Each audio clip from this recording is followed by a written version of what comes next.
Kita gunakan goni, kita celup ke air untuk memadamkan. Tujuannya memutuskan udara yang masuk ke lokasi yang terbakar.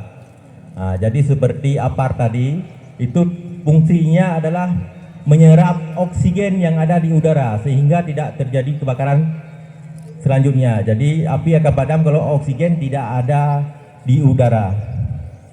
Nah, jadi Pak Lan, ya silakan dibakar. Nah, ini cara gunakan melindungi, pertama melindungi diri dulu, baru kita memadamkan api. Nah, tangan terlindungi, juga wajah dan tubuh. Nah, berjalan, lihat arah angin. Nah, jangan melawan arah angin. Tutup yang rapat supaya tidak ada udara yang masuk. Demikian, mungkin bisa dipraktekkan. Jadi ini adalah yang namanya alami atau tradisional pemadaman.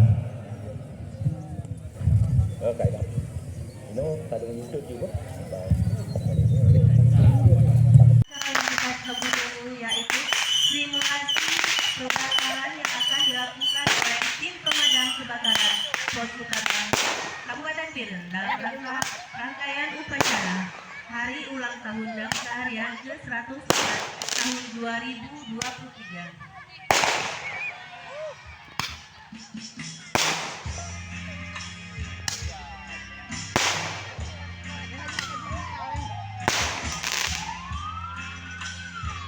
Pada suatu hari, tepatnya hari Rabu, tanggal 15 Maret tahun 2023, sekitar jam 12 waktu Indonesia Barat, kami dari pihak damkar Utara telah terjadinya kebakaran di salah satu rumah masyarakat Lampung Hulu, Kecamatan Kadang, Kabupaten Bir. Personil damkar langsung bergegas ke lokasi kejadian dengan memakai alat pelindung letak. Api yang begitu besar sudah membakar sebuah rumah penduduk,